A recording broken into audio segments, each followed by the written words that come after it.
Alright, let's move on with the static meshing operation of our level. Now, I have to be honest, I was bad. In between videos, it was absolutely driving me crazy that I wasn't getting nice alignment between these three sets of meshes. So I ended up taking my drag grid down to 8, and if we look really closely now, we have 416 units in between these two braces, and now if we come over here, we have 416 units between these as well. So that's the magic number, is 416. If you can squeeze that out, and to do it, you just need to go down to 8 on your drag grid, then you're golden. I just couldn't take it, you know? They needed to line up. Alright, so the next thing I want is a nice kind of a beam that runs down the center of the room, the kind of thing that you could hang like, you know, a sliding hook on if you wanted to, you know, pick up an engine block or something like that. Now, we have a static mesh that's perfect for this. So what I'm going to do is just point you right to it. We're going to come right into the static mesh browser. I'll click all assets and I'll clear everything out. Let's check static meshes, and we're going to search for beam, B-E-A-M, and there you go. SHU supports SM iBeam A, and I'm just going to drag this right against the wall, and let's see, where did it go? And here it is. It's kind of poking up through the ceiling, which is not really doing me much good right now, so let's rotate this guy so he kind of runs the length of the room. So here in the side view of our level, we'll just kind of rotate that over. And the I-beam is looking okay, but it's a little thin. Now, technically, if you really wanted to hang something on that, that's really as big as it needs to be, but I just want it to be bigger. I need a bigger I-beam or I won't be satisfied.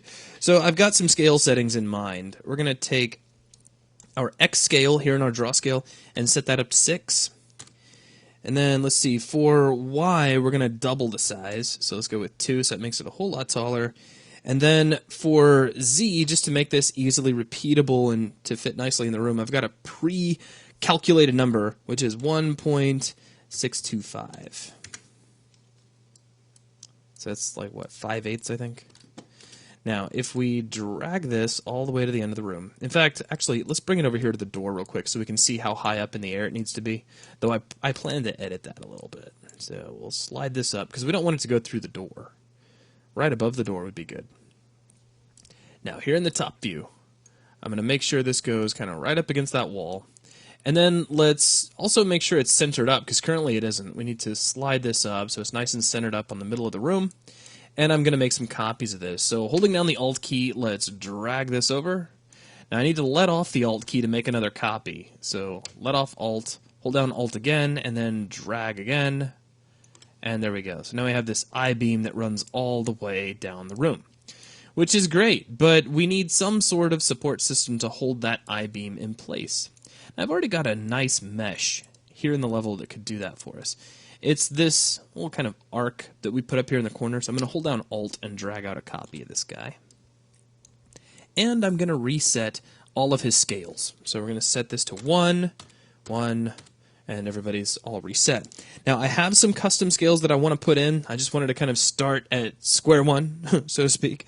So we're going to take his draw scale, which is the first field, and set that to 0.5.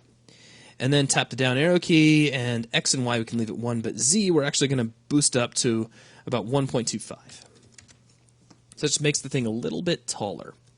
Now, here in our side view of the level, which again is technically the front view if you want to get, you know, hardcore about it, but it's showing the side of our level. I'm going to rotate this guy around 90 degrees. There we go, so that's nice and clean. Now, this mesh is a little bit shy of the ceiling, so if we line him up here in the front view, and that looks pretty good, and that's doing what we needed to do, but of course we're not really hitting the ceiling. So we could make this guy a little bit taller. That's certainly one option. What I'm going to do is just move everything up, because I wasn't really sold on the exact elevation yet anyway. Now if I select this little curved piece last here in the perspective viewport, notice that my translation widget pops over to the last selected object, which is very convenient for me. So I'm going to slide this up until it just kind of brushes the ceiling. So now it's high up in the air. We could hang whatever we wanted to from that, and we still wouldn't bump our heads on it, which is good. Now, I'm going to slide this guy over so that the top of it kind of lines right up with the center of our cross beams. Then, holding down Alt, I'm going to drag out another copy of it and rotate it around 180 degrees. And there we go. Now I'm going to continue sliding it back until the two pieces are just kind of butted right up against each other. And now we have this nice kind of a cross beam support that's sort of holding everything up. So now let's grab these two guys, and I'm going to hold down the Alt key. Actually, check this out. We're going to line the camera up along with them, just like this. Now I'm going to hold down Alt, and check this out. I'm going to hold down Shift, and now we'll drag to the left, and check it out. The camera comes along for the ride. How cool is that? So now we go ahead and line that up. And now we can drag, well, actually, make sure you let off Alt. I always forget to do that. So let off Alt, hold down Alt and Shift again, and then we drag over again, and we'll get this guy lined up right down the center as well.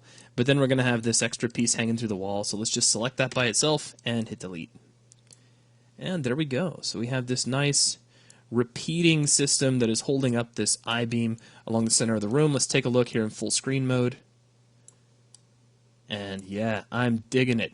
Okay, so that's one piece. Now, I'd like to go on and also put together some paneling and put a door here at this kind of smaller beveled area, this kind of bay window part of the wall.